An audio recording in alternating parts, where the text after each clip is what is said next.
Welcome, one and all. Welcome, everybody, gazers, YouTubers, everybody who's listening to this episode. Hello, I'm Dr. Lee Arnott. And I'm Dave Moor. And together, we are the problematic gays, are we not? We are. Taking the specs off for now. Take your specs off. Get the Trevor McDonald's off. Can you see? Yeah, Hello? kind Can you of see there, me? kind of there. Good. Each episode, we take a piece of pop culture from the last 60 years and examine it through the problematic lens, asking ourselves the question, could you get away with it today? And if not, why not? And before we take a deep dive into our chosen topic, we'll look at the news events of the day. We'll also look at the TV landscape and the charts, the pop charts, just to put our chosen show and the year into context. Indeed. Yeah. Very good, very good. Almost got that out, word perfect. Almost got it out. Yeah, getting there. I've only been doing it a year. One day. One day. We can but dream. Yes. Have you recovered? From my manual labour? Yes. Yes, I have. Because I'm slightly weary, dear listeners, and viewers, because I've been forced to work like Cinderella this morning, dusting PG Manor. Earn your keep. Earn my keep, God. Yes, I've got the in-laws arriving today, so obviously we need to have a little spritz around, a little vacuum, a little dust. And I thought, since Dr. Lee is residing at PG Manor for the weekend, rent-free, and making full use of the facilities, I have to say, we had to... Put me to work. Put you to work, yes. Call me Leela. Bit of light dusting. Bit of light dusting. Yeah, but, I mean, best invention ever I gave you to work with. Those, what are they called? Microfiber gloves. You put them on, you wiggle your hand across the surface, and the dust has gone. They are miraculous. They're dusters for hands. For hands? I mean, they're the best invention ever because you can pick things up and rub around. I never knew hands. You can do like this. I never knew hands got so dusty, to be Well, honest. exactly, but it's revolutionary. We'll put a link in the show notes. We're not being sponsored by microfiber dusting gloves, but you never know. Never know. Yeah, you never know. And also, I forced you to watch tennis last night because we are recording this during Wimbledon. Yeah. And Miss Emma Raducanu, who is the Great British Hope, she got knocked out. She did. By the first seed, but it was a really valiant effort, so she should be really proud of herself, he said in a non-patronising manner. Well, at least you're not Piers Morgan slagging her off, so... Yeah, exactly. Yes, it was fun. I enjoyed it. Because I didn't get too invested because she lost. Well, you slinked off halfway through to watch Doctor Who reaction videos. Yes, I did. Sorry about that. Never mind. Anyway, enough of that. What are we talking about today, Dave? Charlie's Angels. Charlie's Angels. I've been singing that theme tune all bloody week. Let me tell you, it's going around and around in my head. I can't get it out. So I don't really need to ask you what your relationship to Charlie's Angels is. I loved it. I loved it. I was four years old when it started, and oh my God, I loved it. I mean, Do you love it? A little gay boy, 3 glamorous women. I mean, you're thinking your 5-year-old heads that they're kicking the shit out of the men and doing it for the ladies. And watching it this time, I was relatively disabused of that notion. But yeah, I loved it. One of my earliest memories is sneaking out with 2 of the older girls who lived on our street. And we crossed the busy A1 road in order to play in the woods, playing Charlie's Angels. I remember, Which one were you? I was always Chris, actually, who's not in this episode because she's the following season. I see. Cheryl Ladd. I was always Cheryl Ladd. Yeah. But my Auntie Lynn had that big famous picture of Farrah Fawcett on her bedroom wall next to Debbie Harry. So yeah, what was your relationship with Charlie's Angels? I remember watching it when it was on, but I was very, very young. Probably just playing with my Action Man at the same time. Yes. Yeah. On my Lego. Yes. My 1 box of Lego that I was allowed. Just literally make a square house with 1 window. Gosh.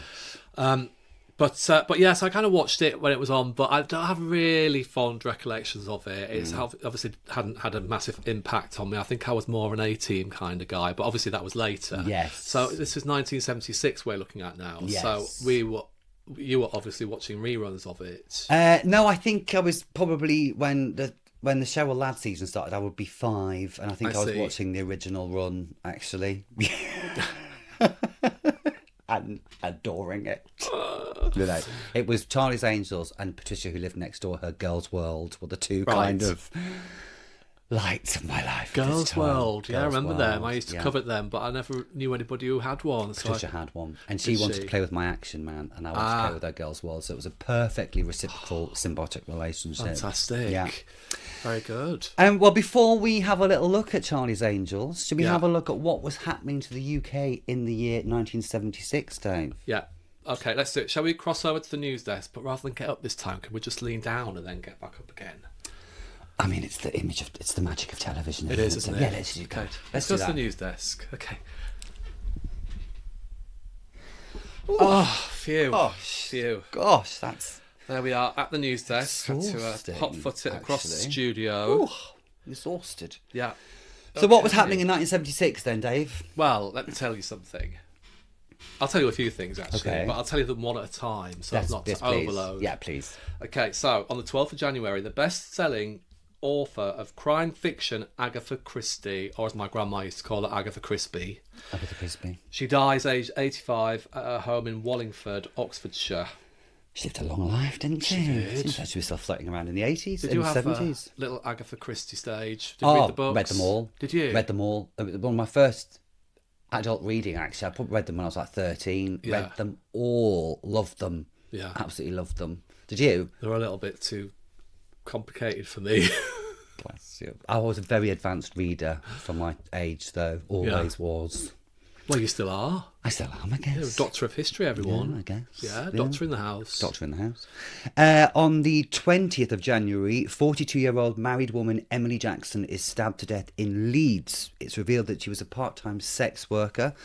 Police believe she may have been killed by the same man who murdered Wilma McCann in the city 3 months previously. Now, we know who this is, don't we? We do. The Yorkshire Ripper, as he became known in the press. Yes, this is the beginning of his murderous career. He will go on to terrify everybody for another 3 years after this, won't he? I mean, one of my earliest memories is walking around with my mum, because we used to live in Bradford at the time, which was obviously very close to Leeds, and he did go on to murder people around the Bradford area.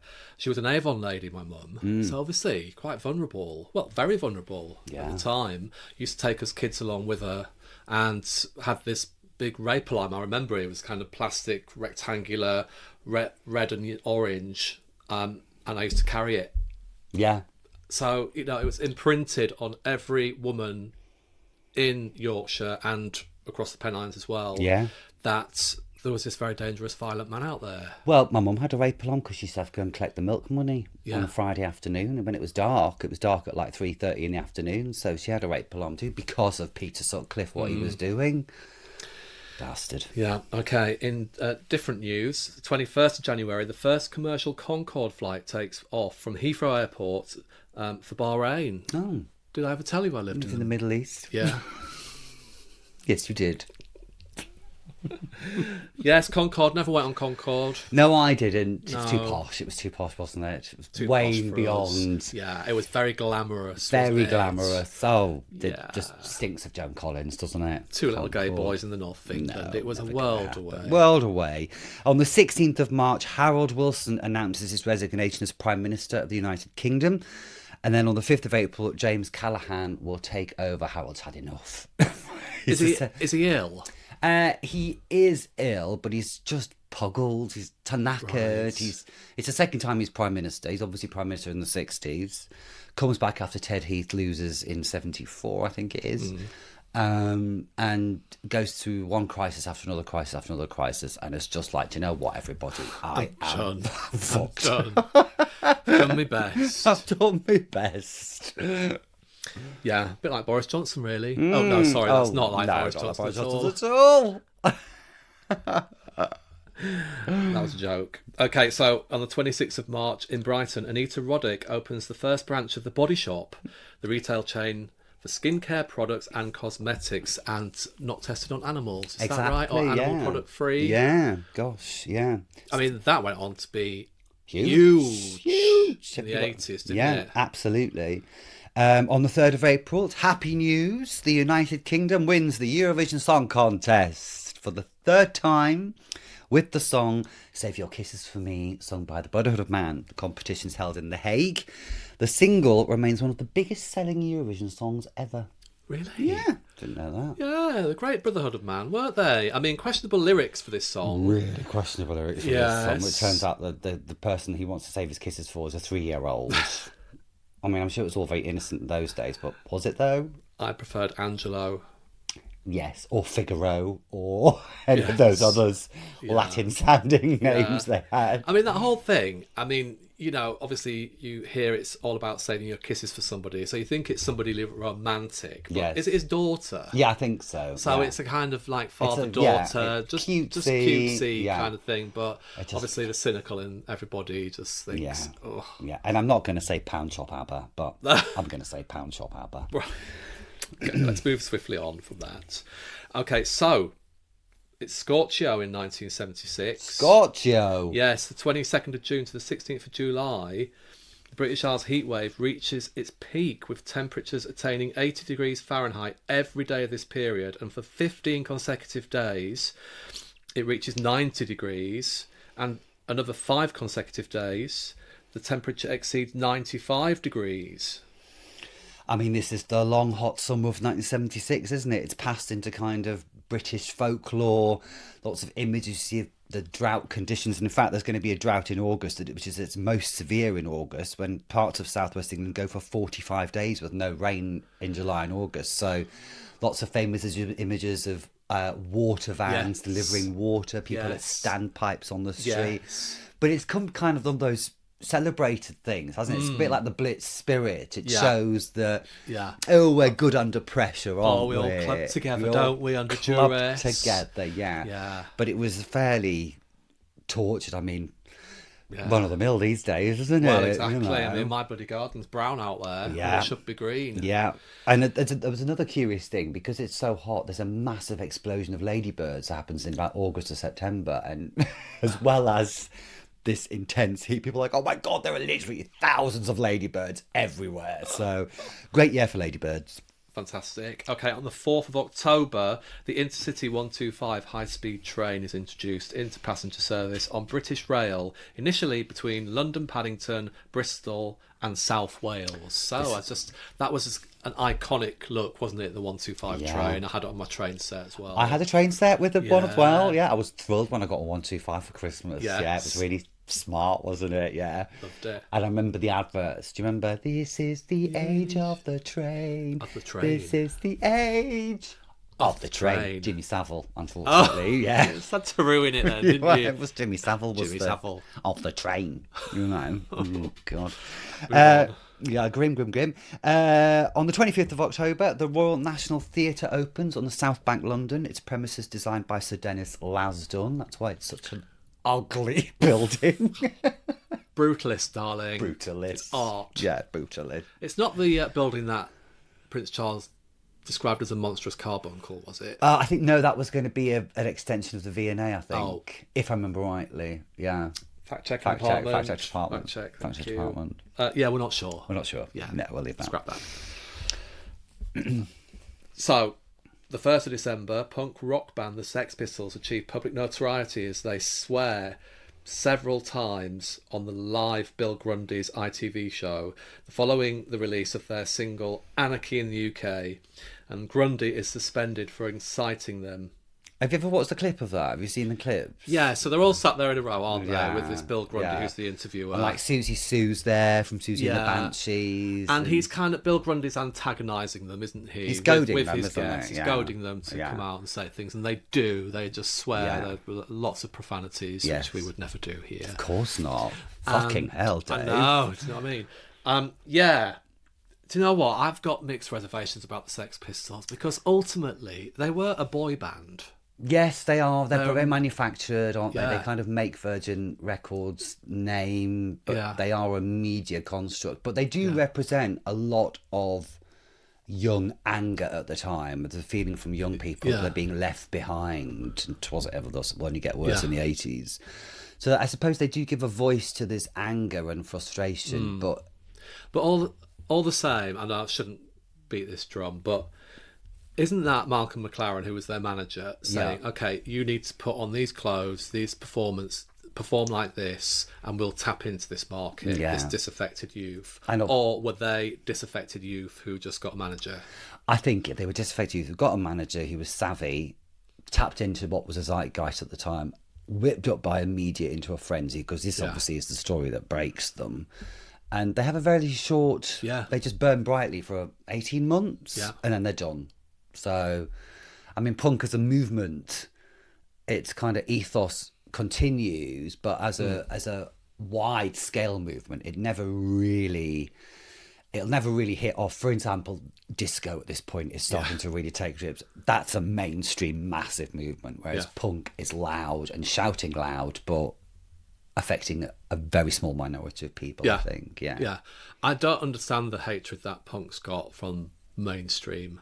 Well, they were just seen as aggressive and leery, when actually a lot of their weren't. their message is kind of acceptance, tolerance, isn't it? Listen to us, look at us, please. But their actual true punk is respect for anybody. That's punk. All ethnicities, all sexualities. It's not a kind of like, you know, right wing. Well, it often gets group. Conflated with the National Front, doesn't it? And to be fair, the skinhead look was part of the punk ethos. So, you know, unsurprisingly, it gets kind of all put in the same bag. But yeah, true punk is nice. Yeah, we like nice. punk. We like punk. Yeah, my brother was a punk. Yeah. And he's the most tolerant person ever, you know, and his politics are quite left-leaning, and you know, he's just a really nice family man. Yeah. And he's a punk. Yeah. You know, he's punk. He has got a tattoo called with a band up his forearm, Spunk Volcano. Spunk Volcano. Yeah. Quite a profile name there, if ever you saw. I'll tell him that. That's Lee's grinder name, you know. See what he says. That'll be funny. Also this year, other good news, in 1976, Cadbury launches the double-decker chocolate bar. You like double-deckers, don't you? I do like double-deckers. Yeah, because you've scoffed all mine since you've been here. It's the one thing that I buy for myself that my husband doesn't like, so I know that whenever I go to the cupboard, there's always a double-decker there. Have you seen our new range of merchandise, by the way, everybody? Here I am drinking from a new Problematic Gaze mug, available on a retail online store for you, $49.99. Wow, what a swerve. What a swerve. Yeah, but I'm still bitter. Get over it, darling. So, should we have a look at what was the TV landscape of 1976 when... Now, I will say this, Charlie's Angels was broadcast in the US on October the 20th, 1976. There isn't a UK transmission date, but we'll go with 76. Okay. So, let's have a look what was happening in telly at the time. Let's do it. Okay, so on the 5th of January, BBC One began showing the children's stop-motion animated... Oh, my God. What is wrong with me? I don't know. You're still bitter about the double-decker. I am. My mouth's salivating because thinking of a double-decker that I haven't got in the cupboard. On the 5th of January, BBC One started showing the children's stop-motion animated series Paddington, based on the books by Michael Bond and narrated by Michael Hordern. Oh, I love Paddington. Wow, it's just so nice. Yeah. I've not seen the new films. Oh, they're fantastic. They're so good. I'd sob all the way through them. Yeah. I was a big Paddington fan as a child. I had a little Paddington bear. I had a Paddington bear. I had lots of books, obviously. And this was great. Michael Hordern's voice just immediately just takes me to a moment in time. Where do we know him from? Everything. God, he was in so much stuff back in the day. Really. Yeah. He just... I'm not sure what you've probably seen him in, but you will have seen him in something. BBC dramas, any drama at the time, actually. Just a huge actor. I'll huge Google career. On the 6th of January, the children's supernatural comedy series Rent-A-Ghost debuts on BBC One. Another cracker. Rent-A-Ghost. Yeah, Nadia Popoff. Mr. Claypole. Yes. Yeah, Mrs. Meeker. I had a bit of a fancy for Mr. Meeker. Oh, was it the moustache? Probably was, actually. Yeah, it probably was. Yes, I worked with Nadia Popoff, Sue Nichols. Of course you did. Yes, many years after, and whenever I looked at her, I just thought, you're Nadia Popov. Yeah. She was lovely. I bet she was. Yeah. I bet she was. Lovely. Okay, so on the 20th of February, the first regular episode of Ronnie Barker and David Jason starring comedy Open All Hours airs on the BBC Two, almost 3 years after the pilot episode was shown. Dad was a fan. I was never really never really I mean, appealed. Ronnie Barker's comedy genius, Yes. has to be said. Yeah. And David Jason in one of his earlier roles. But it was just a little bit twee for me. It was kind of the same as Last of the Summer Wine. I was just going to say Last of Summer Wine adjacent, wasn't it? Yeah. Absolutely. The 23rd of April, BBC One debuts the US police action series Starsky and Hutch, starring David Soul and Paul Michael Glazer. My mum was a keen knitter at the time and knitted me a Starsky or Hutch cardigan. He had that really trendy cardigan, the white or the brown with like the tie belt. I had one of those. Did you? I felt like it, let me tell you. God, he was sashaying around. So cool. Yeah. The local estate. Yeah, down the garages at the bottom. Well, I loved it. Probably wearing it playing Charlie's Angels in a kind of mashup of yeah.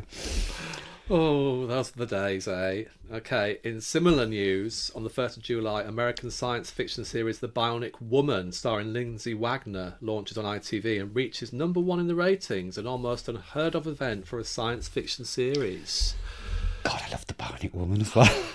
I don't really remember The Bionic Woman, and all I remember is the noise she makes when she jumps. Yeah, it was great. And I did remember, even as a child, because whenever she used her superpower hearing, she'd always like brush her hair off her ear, and it was like, wait a second, from bionic, love, what do you need to do? Do you need to Few wisps of hair getting away. Oh, I can't hear. Interference. I can't hear.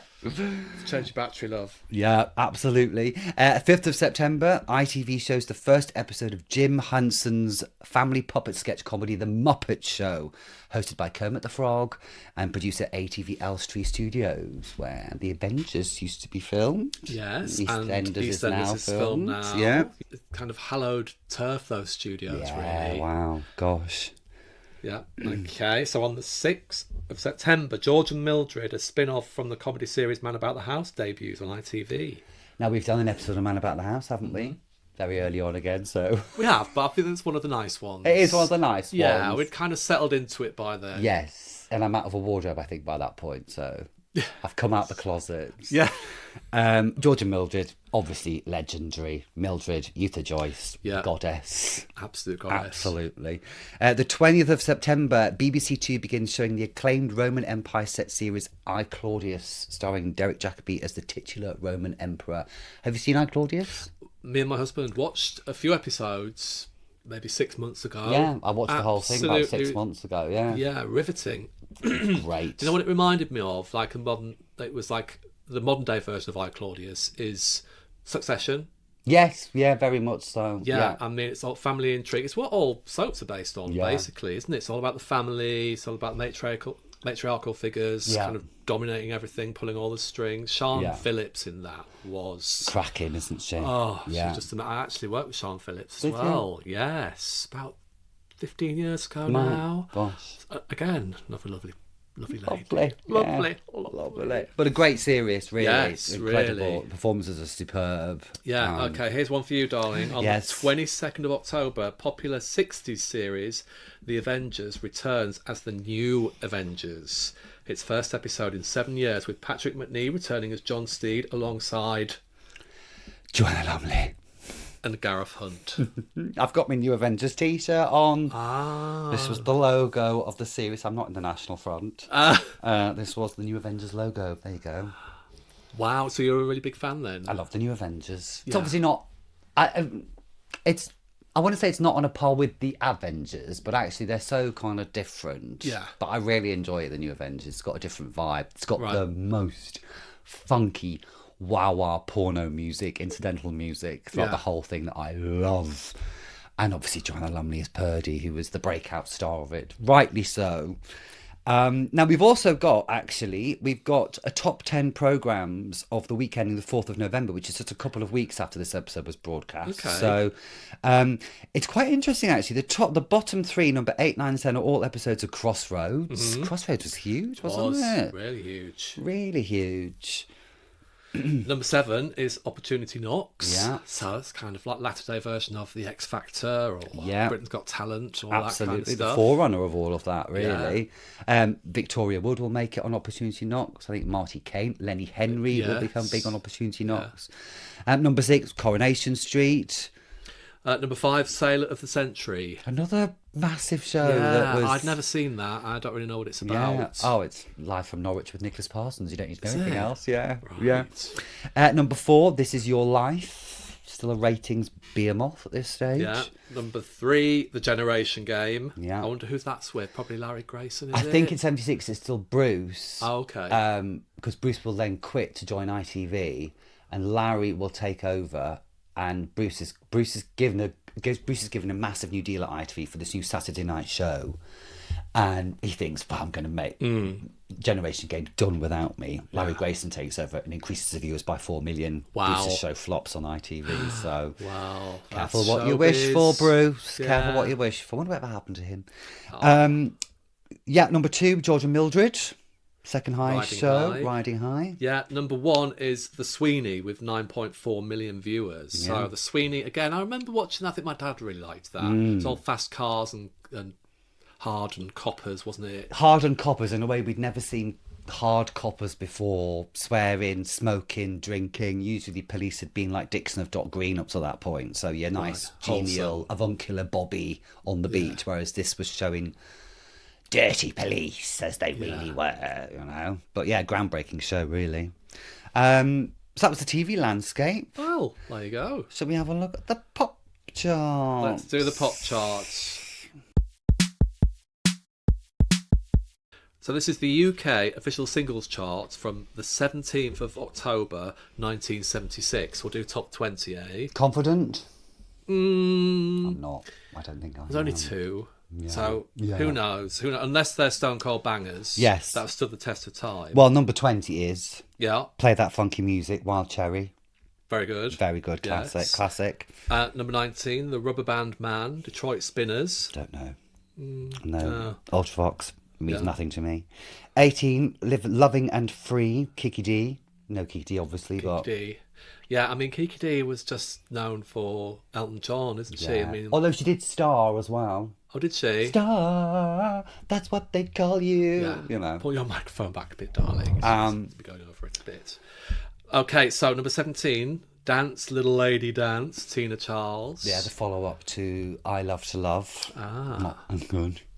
Right. She will get a track on the soundtrack to The Stud, obviously, a year later. Oh, yes, of course. Number 16, I Only Want to Be With You, the Bay City Rollers, presumably a cover.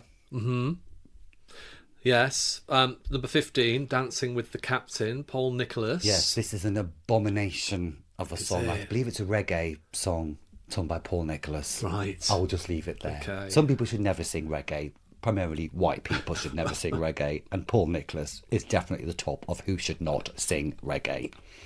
Wasn't he a West End star, Paul Yes, Nicholas? he was in the first version of Hair with Oliver Right. Tobias from The Stud. Yeah, yes. both got their kits off together on stage. Oh, did I they? would have paid money to see that ticket, darling. Oh, okay. And then he later went on to fame in Just Good Friends. Just with with friends. But he was a face. He was definitely a Yeah. face. I've worked with Paul Nicholas very briefly. God, who have you not worked with today, honestly? It's a showbiz background, Showbiz darling. background. Number 14, what's that? Number 14 is The Best Disco in Town with the Ritchie family. I'll be the judge of that. Yeah, really. Number 13, Girl of My Best Friend, Elvis Presley. Worked with him as well, have you? Might have. Don't know that one. I'll Meet You at Midnight. Promised Smokey at number 12. Smokey. Oh, don't know who's Smokey. I wonder what happened to Smokey. Alice, who the fuck is Alice? Yeah. Okay, at number 11, Can't Get By Without You, The Real Thing. That's a good song. You know that. You'll know that one. Right. And The Real Thing are great. Good. They're from Liverpool. I thought the American, the Liverpool lads. Oh, yeah, one of the very big, one of the most successful Liverpool acts. Disco Duck, number 10. Rick Dees and his cast of idiots. This was a bit of a turning point, actually, for disco, the disco movement, which has been steadily encroaching. But it's at this point, it seems like you can put a disco beat on anything. And in this case, it's a kazoo going... It's a bit like a forerunner of the Birdie song, I suppose. Right. Yeah, and I think the chorus is like, disco duck, with a disco beat. It's Right. shit. Is it kind of the same as... Do you remember Doobie Duck's Disco? No. Do you remember? No. Okay, right, let's not talk about that because I can't remember either. Were you in a wood with people in hoods at the same time? No, I wasn't. It was like a children's TV programme and it had puppet ducks and it was Doobie Duck's Disco. And they were all kind of there just singing Disco. songs, yeah. But puppets, so I shut up now. Just Maybe I dreamt that. Ultravox, it means nothing to me. Maybe I took a really hideous trip or something. I don't know. Okay, number 9. Don't take away the music. Don't take away the music. Yes, the music, yeah. By the Tavares. Yeah, that's a good song. Number 8, How's That by Sherbet. You know that song. Yeah, I think I do. Yeah. Was it a bit Ian Drury-like? It is a bit, I think. Yeah. Okay. Oh, number 7. Summer of My Life. Simon May. Simon May. Of course, we'll write the theme tune to EastEnders and Howard's Way. Yeah. Okay. We don't need to talk about Howard's Way anymore, No, much as we we'd don't. like to. Number 6, obviously a classic here, Dancing Queen by a little-known group called ABBA. Well, ABBA. has been number 1. Has been number 1. Fabulous. I mean, Fabulous. Yeah. classic. Evergreen. Evergreen. Number 5, Hurt, the Manhattans. Not a clue. Number 4, If You Leave Me Now, Chicago. That's a nice song. I remember that really takes me back, actually, to... My parents used to listen to the charts on a Sunday, and I've got a real strong memory of that being on the radio for some reason. Yeah. Okay. Number 3, Sailing, Rod Stewart. Yes, this will have been the theme tune to a BBC documentary series about the Navy, I think, or about a cruise ship, Right. about a boat, something on the water. Something to do with sailing, I would imagine. Yes. And number 2, Demis Roussos, When Forever Has Gone. He was a strange phenomenon, wasn't he? He was, yeah. It's kind of weird. And of course, name-checked in Abigail's Party, which kind of has given him a certain degree of longevity, I suppose. But yeah, an odd one. I think he was exotic because he was Greek in a kaftan, you know. And at this point in time, Greek is, as far as Britain is concerned, the other side of the world, isn't it? Should we see what's number 1? Let's do it. Let's do it. God. Number 1, Mississippi by Pussycat. Yeah. You probably don't know it, but I know it because BBC 4 started repeating Top of the Pops with 1976 about, 15 years ago. They're still repeating them. And Mississippi was one of those songs that you kind of knew when you heard it, but it was just a dirge. And it's number 1 for weeks. I think it's a bit religious as well, if I'm not mistaken. But it's a dirge. Oh, dear. Forgotten. Okay. No That was a Dancing bit Queen. disappointing at the end there, wasn't it? A Well, bit damp, squibby. yeah, not unexpected, but obviously some big uns there, but We can forgive all for Dancing Queen. we can forgive all for Dancing Queen, yeah. Apart from I'm not going to forgive Paul Nicholas for that reggae. Sorry. I worked with him once.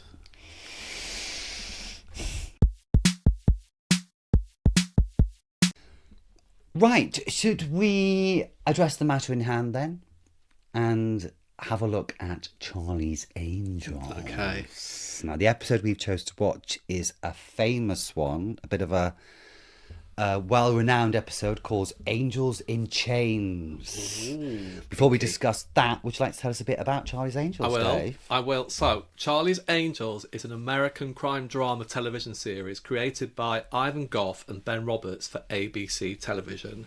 It originally aired from September 1976 to June 1981, airing for 5 seasons and consisting of 115 episodes. It was produced by Aaron Spelling, at Spelling Goldberg Productions, and the show follows the crime-fighting adventures of 3 women working at a private detective agency in LA, California, and originally starred Kate Jackson, Farrah Fawcett, and Jacqueline Smith in the leading roles, and John Forsythe providing the voice of their boss, the unseen Charlie Townsend. who directed the crime-fighting operations of the Angels over a speakerphone. That's the bare bones of it. Why don't you tell us what happened in this episode? Well, in this episode, the Angels go undercover as inmates in a corrupt women's prison in Arkansas to investigate the mysterious disappearance of a young woman. Once inside, they uncover a brutal system of abuse, illegal labour and murder run by a crooked warden and a complicit sheriff. A little bit of sex trafficking as well, I think. Facing harsh conditions and real danger, the Angels must rely on their skills and each other to expose the truth and bring justice to those responsible. Yup. So they're initially visited, aren't they, by a sister of one of the residents of the prison, the inmates. Yeah. And the woman who's the woman who's in the prison is Elizabeth Hunter, isn't she? Who we see at the beginning trying to escape. And is shot in the beginning. Well, it's alluded to. We don't Yes. see her actually being shot, Yeah. which is a story point to be discussed later on. And Elizabeth's sister goes to see the Angels and Bosley, who is kind of their coordinator man, isn't he? Yeah. And they say, okay, so let's go undercover. They're assigned undercover to this prison, so they construct an arrest for speeding and hitchhiking and all this kind of thing. And this really sleazy man, the sheriff, yeah, kind of chases them and arrests them, and they're taken to jail. The three women are taken to jail. Yes. Hence why they kind of investigate what happened to Elizabeth and encounter several different inmates and wardens along the way. Yes, they do indeed. I mean, where do we start? Let's start. Okay, I know a good place to start. Go on. Let's start with the look of the show. Yes. Okay. In particular, the three women. Yeah. The three women are three beautiful women. So these are the original lineup, aren't they? Farrah so Fawcett. there's Farrah Fawcett playing Jill, Kate Jackson playing Sabrina, and Jacqueline Smith playing Kelly. Can I just preface this with everything that I'm low-key in love with Kelly and Jacqueline Smith. Every time she was on screen, oh my God, I don't know what, she gets me all a quiver. I get myself all flustered when I look at Jacqueline Smith. She's beautiful. Anyway, they are three very good-looking women.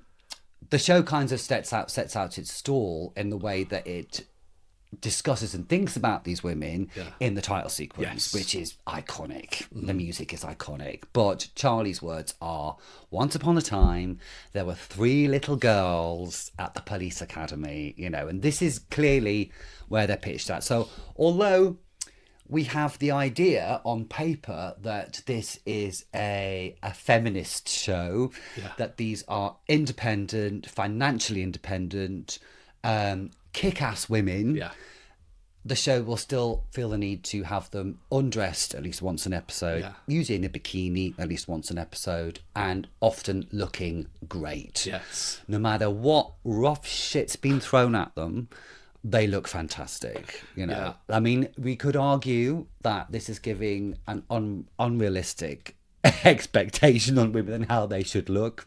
Absolutely. But it's a Hollywood show. Yeah. It's a fantasy show. It's a spelling show, isn't it? It's a spelling show. We'll talk about Erin's spelling a bit. Yeah.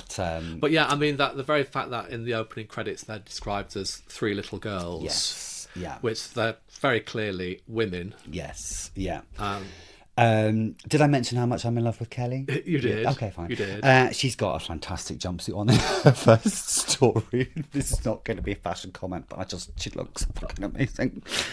I love the fact that the first night when they're in the prison, they wake up with the hair and makeup is just still like they've had a blow dry. They've had a blow dry. They get put to work in the potato field, digging, don't digging, they? Yes. And still have immaculate hair. Yeah. The very first time we see the ladies, it's in the kind of the headquarters, Charlie's Angels headquarters, isn't it? And just the way they're shot, they're beautifully lit, quite softy focused palette-y, immaculate makeup, immaculate hair. I mean, the costume, makeup, and hair people really earn their pennies on the show because they are immaculately dressed. I can just imagine in between takes this just legion, this team of makeup Yeah, I mean, the hairspray alone, the budget for the hairspray alone must have just been... Like a mortgage. I mean, we have to talk about Farrah Fawcett's hair because it has become kind of iconic. Hasn't it? The Farrah flick. Yeah, absolutely.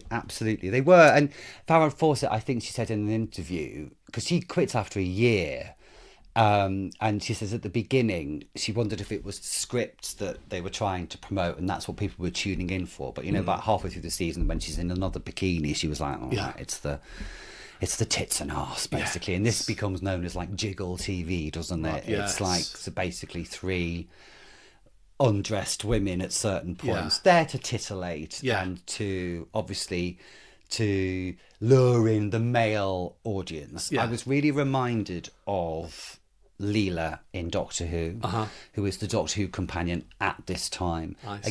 Another reaction to feminism. So you get a strong, independent woman, look after herself, does her own thinking, but you have to put her in a leather bikini in order to, just to kind of mitigate this. And this happens with the girls here, doesn't it? Well, it does. I mean, they are objectified, aren't they? There's no escaping it. Totally. And that's exemplified in the prison shower scene. Yes. Obviously, because the three beautiful ladies go to prison. Yeah. They have to obviously strip down. Yeah. Be deloused at one point. Yeah. Very reminiscent of some kind of undertones of, well, we all know being deloused and stripped down to go into showers and things. Yeah. So very, very clearly objectified, and there was a lot of skin on show. A lot of skin. So first of all, when they get in, the dodgy sheriff is there, and we meet Maxine, who is the butch female warden who's clearly signposted as lesbian. And it's clearly of that stereotypical mannish lesbian trait, which was so common in the way that the only gay people you saw on TV were camp effeminate men.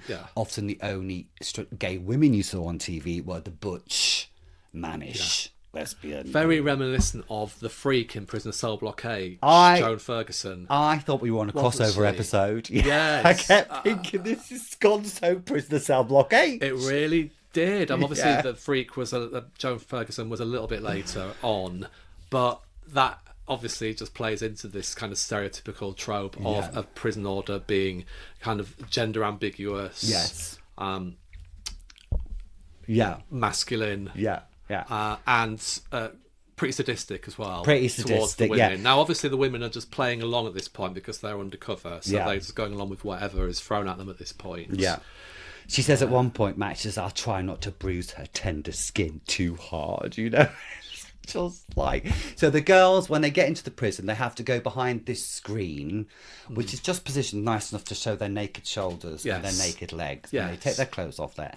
Then they have to go and have a shower, don't they? And of which Max is watching them, looking over the things. Then they have to get these little skimpy towels on. Then they have to open their towels to get deloused. And then they get put into their denims. So we've got basically a 10-minute sequence of them in various stages of undress before they get put in their denims. And what really tickled me was they were handed their denims and their prison outfit, and they said, "Well, how do you know it's going to fit?" And Maxine says, "Oh, I can tell just by looking at you what size you are." And I have to give it props to Maxine because she was dead on. When they got changed into their prison outfits, they were literally just the most perfect fitting prison outfits. They looked so good in them. They looked so great. And obviously hair still immaculate even after a shower. I noticed their makeup had been taken down, but they were made up to look natural. They looked great. And then obviously they don't last long in the prison denims because it transpires. Events take a bit of a dark turn in this episode when it transpires that the governor, who you think is actually another prisoner cell block 8, nice posh governor, nice frock, she's well spoken, you think she's a nice one, but no, it appears she's running some dodgy sex ring, and she gets the prettiest prisoners to go to the house, and there they host and entertain businessmen. It's basically a bordello, isn't it? So of course it gives the excuse the girls to dress up in beautiful frocks, and there they meet Kim Bassinger in one of her early TV roles. all a little bit. It's a deeply problematic element of this script that basically the crux of it is a sex trafficking. You know, these women are being held against their will, they're being forced into sex against their will, but it's just kind of brushed over. I mean, fair enough, it's a family show made in 1976, but it just doesn't even, it touches on it, but it never goes into detail about it, and it never even acknowledges it as a bad thing necessarily, does it? It's just like, oh, this is what's happening here to these poor women. Yeah, and the men are portrayed quite sympathetically. They're not portrayed as being lechy or like, leery. Yeah, they're even though that's what's going on. Yeah, they're all just kind of portrayed as being just like regular men who happen to visit this illegal sex worker prison. It's a bit grim, actually, that storyline. And then the women escape. Yes, they do, don't they? Because they kind of basically get busted. Yeah, the crooked prison officers and governor realise that they're undercover secret. They've been asking too many questions about Elizabeth, the lady who originally went missing, and they're taken off to be essentially murdered by the sheriff and this creepy prison officer called Carl, who I thought was perfectly cast because his face was, obviously being cast for his features as well. He's leery, he's perverted, he's a murderer. So they're led off by the sheriff and Carl. And again, another kind of clanging moment earlier on, Carl, one of the women referred to him, basically alludes to the fact that he raped her. Yes. But again, it just doesn't kind of... It just dropped in. Now, is that because rape wasn't considered sufficiently hideous? Was it part of this weird milieu where, oh, this is what we're doing this episode? But... Or is it that rape was just considered as one of those things you encounter as a female? Probably.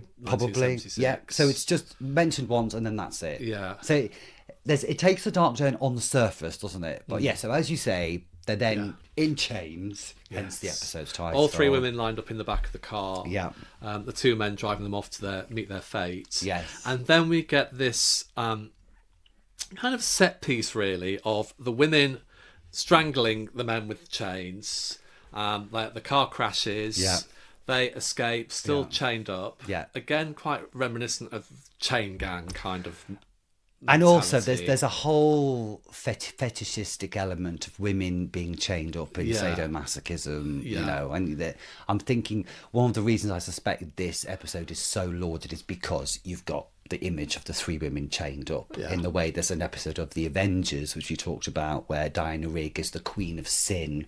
She has this little outfit on, she's got chains and a whip and stuff. So there's a tittillating aspect to them being chained up. Yeah.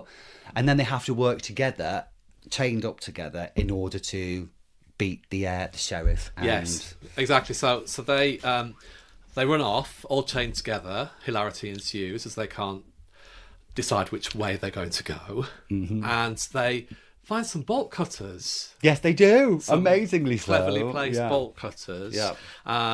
And then put the dogs off the scent by pouring petrol on the floor and running into it. Very clever. Very clever. But then Kate Jackson's always the clever one, isn't she, Sabrina? Right. She was always the smart one. Right. Yeah. I see. And then they get into a potato truck and manage... There's a very slow chase sequence. Very, very kind of strangely filmed. Yes, but it's quite long and laborious. Pedestrian. Yeah. Obviously filmed on a back lot somewhere.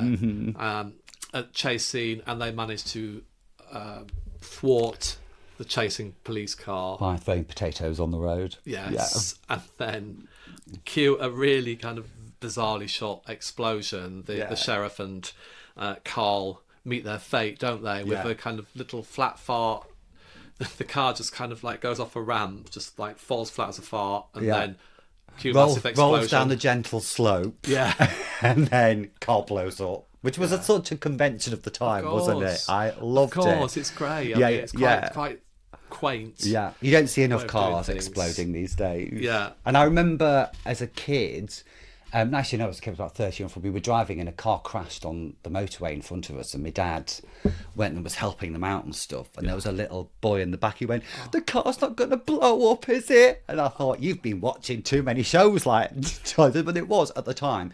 A gentle slope, push a car down. It's going to blow up. Yeah. You know, there's a load of conventions in this that I loved, that I just adored. The incidental music is a lot of porno guitars. The soundtrack is very kind of funky, soul-y, isn't it? I thought that was one of the best things about it, actually, the soundtrack. Yeah. And, you know, at the end of a scene or when something important happens, the screen kind of does that kind of split screen, or it's almost like a screen white, but just that in between with scenes. The Angels logo. Yes, the little musical sting. Loved all that. Loved it all that. And I think I've decided that from now on, if something dramatic happens, I'm going to stop and do a freeze frame just in my life, like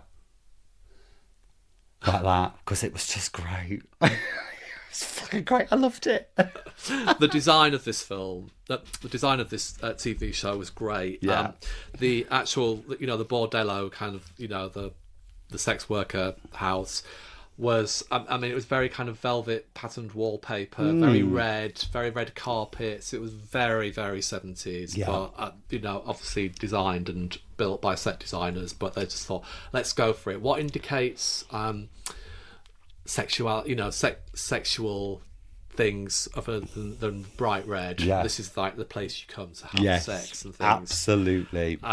So yeah, but I mean, the design of the prison as well, I mean, it was very basic. What I thought about this show altogether was like, it felt quite low budget, even though it probably wasn't. Yes, it was quite Spartan, wasn't it? Maybe that was just because of the setting, maybe, but I don't know exactly what you mean. Yeah, it just felt, all the sets weren't, it was quite sparsely shot as well.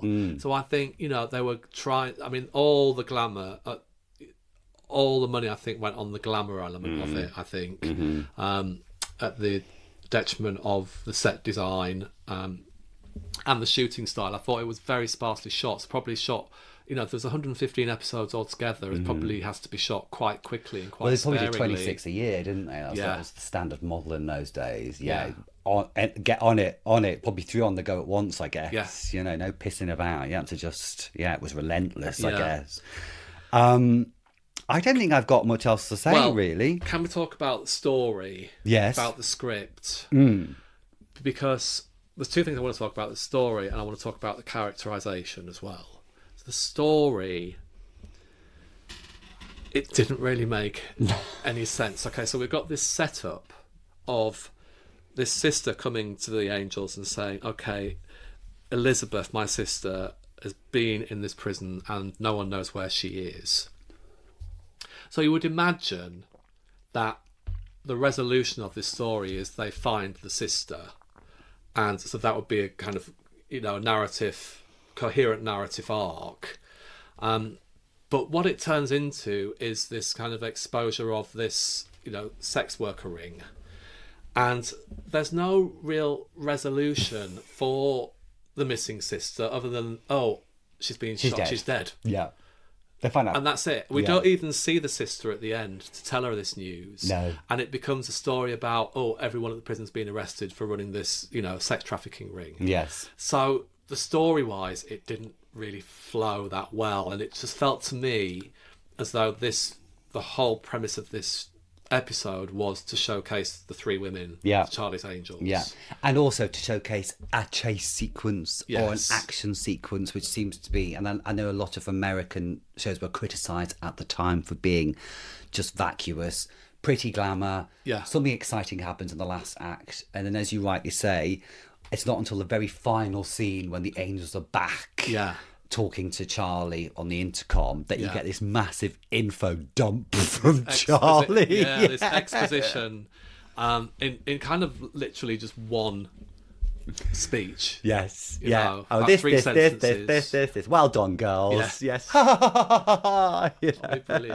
Yeah, so that was that. And also, I just wanted to talk very quickly about the 3 characters, Sabrina, Jill and Kelly, the 3 Angels. I mean, it just felt to me like there was no distinction between the three of them. There was Right. no. I mean, I don't know how it runs for the whole series. I mean, you did say that Sabrina is supposed to be the clever one. Yeah. But there wasn't much distinction between the three of them. There wasn't. Yeah. It felt as though you could have done this with one woman. Right. But obviously, this is a show about women and showing women off, objectifying them, and the titillation of seeing these beautiful, glamorous women. But there was no distinct. Are we saying that all women are the same character, or do they not have their own individual personality traits? And Are you saying that? They are interchangeable, aren't they? They are They're interchangeable. Yeah, and I suppose that goes to show, once Farrah Fawcett left and then they brought another one in. Yeah, who was her cousin, I think, her character is Right. a cousin or a sister within the story.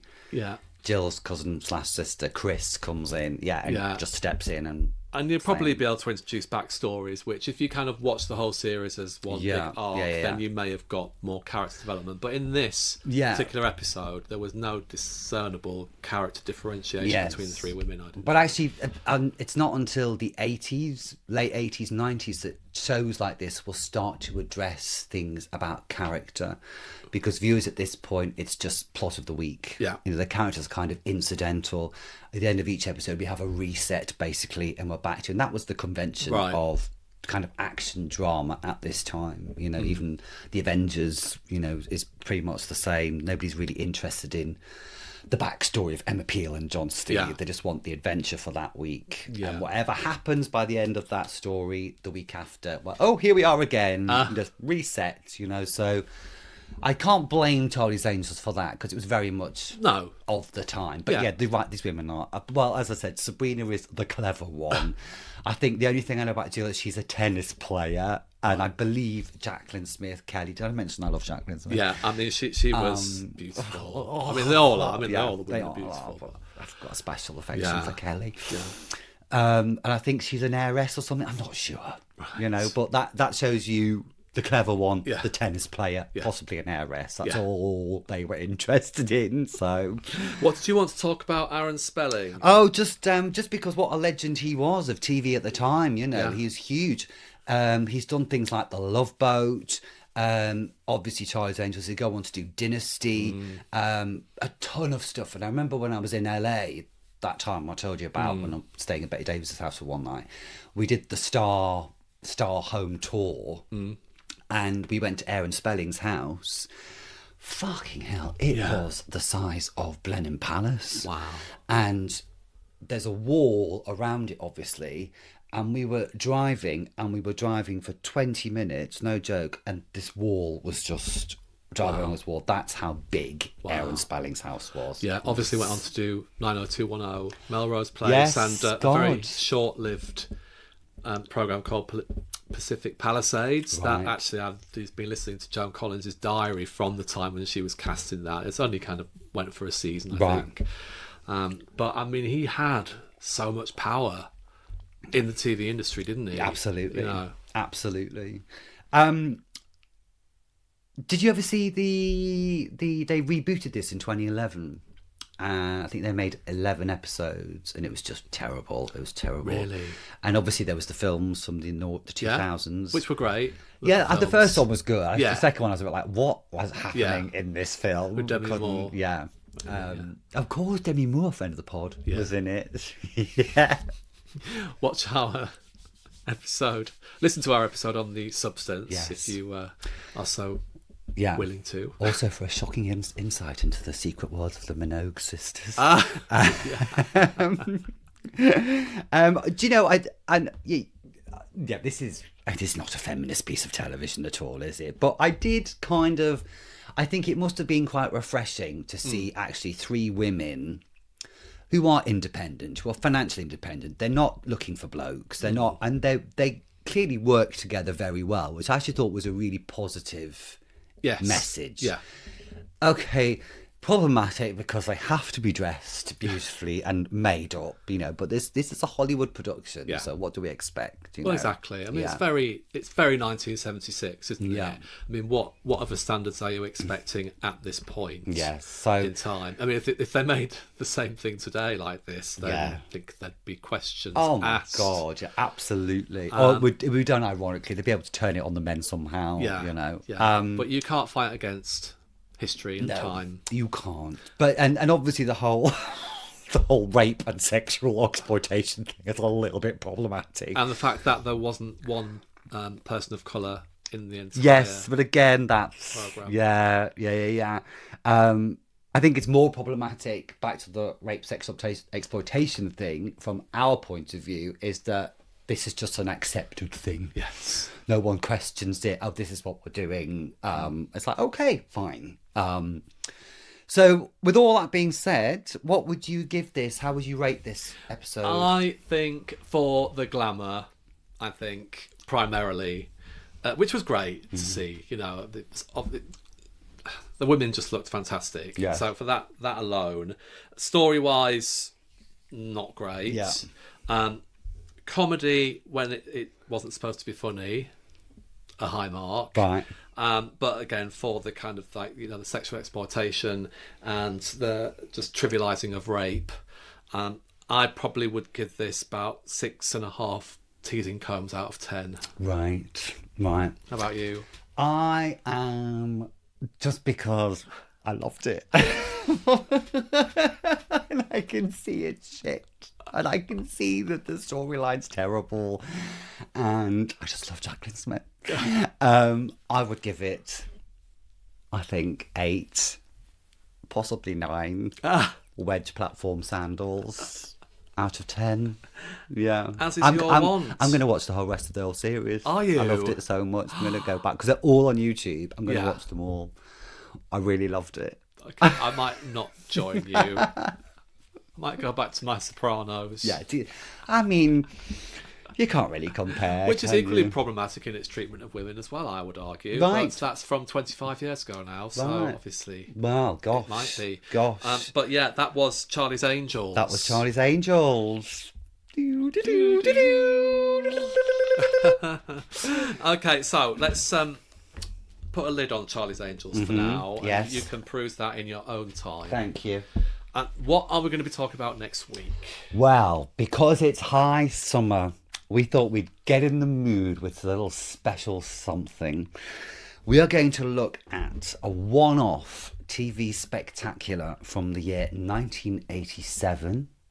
Broadcast in June. It was an hour of fun, frolics, and the royal family, because we are taking the telly TARDIS to watch It's a Royal Knockout. Yes, I think we're going to need a big Aperol spritz for this one. Just to tease our viewers and listeners, Yes. what is It's a Knockout and why?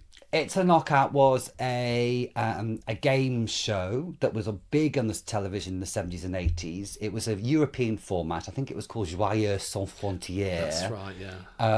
And involved lots of teams in big physical activities. Think a bit like Wipeout, you know, but with stupid costumes on. Quite and stuff. cartoonish, wasn't Quite it? cartoonish. Yeah. And It's a Royal Knockout was, I nearly said It's a Royal Knockers, was Prince Edward's brainchild. And when Prince Edward dipped his toe into the TV world. He just left the Marines and was trying to get a career in the theatre. I mean, let's not cast any aspersions, but he likes a musical. And he thought it would be a great idea and might make the royal family a bit more approachable to have them involved. So it has got an all-star cast. Not only have we got Prince Andrew, Sarah Ferguson, Princess Anne and Prince Edward, we've got people like Clark Kent, Christopher Reeve, Margot Kidder, Jeff Capes, John Travolta. It's just surreal. It sounds surreal. Yeah. I mean, I've had a look at the cast list and it does sound bonkers. It's the whole bonkers. concept sounds bonkers. Yes. And from what I've heard, wasn't terribly well received at the time. No, it But wasn't at all. We'll discuss that in greater detail next week. We shall. Look forward to that. But really, well, obviously it's on YouTube. I We'll recommend post a link. a stiff drink before you go into it. We're going to watch it tonight, aren't we? We are going to watch it tonight. How long is it? 50 minutes, an hour, I think. Oh, okay, It's, that's all right. That's digestible. Yeah, it's doable. You've got to drink through it, though. Yeah, we'll have to have a drink through it. Right, good. So we look forward to that. So I'm off to just get myself deloused in the showers. What are you up to? I'm off to delouse you in the shower. Oh. No, I'm kidding. Wasn't expecting that. No, that's a little bit odd. No, I can't say that. This is the point in the podcast where I just get like sweaty top lip and start shaking because I can't think of anything original to say. I think delouse me in the shower. I'm up for that. That's okay. Yeah, I probably need a bigger nozzle. You have to get those gloves on. I know. Yeah. My microfiber dusting gloves. If the next time you see me I'm covered in a red scabby face, it's because David's deloused me a bit too vigorously with the microfiber dusting gloves. So there we go. That will be happening. Look forward to that. Okay. Cheers, everybody. In the meantime, au reservoir. Do like, subscribe, follow us on our socials, do all that stuff. Oh yeah, I'm a bit previous now. I'm thinking of that nozzle. God, time to go. We have to go. Au reservoir. Okay, but yeah, before we do, please like and subscribe wherever you get your podcast. We're on YouTube as well, obviously. And we're on Instagram and TikTok if you want to follow us there at Podcast Gaze. Send us a Gmail. Yes. theproblematicgaze@gmail.com. We love to hear from you. Oh my Please God, do. there's so much to do in it because we are a independent podcast, so we do everything ourselves. Yes. So if we look a bit dazed and confused sometimes, it's because we've been struggling to set up lights, camera, sound, Instagram, TikTok. Oh my God, watch things. Oh God. But we aren't complaining because we love it, don't we? We love it. We love it. And we love our listeners. So do the Radio Times and the Independent. Yes. Yeah, and Podcast Rex. Thank you. We're just not blowing our own trumpet or anything. Well, we have to because no one else will. Exactly. Cheers to that. So until next time, Dave, go and get that shower switched on. Love, I'm ready. I will. Au reservoir. Au revoir.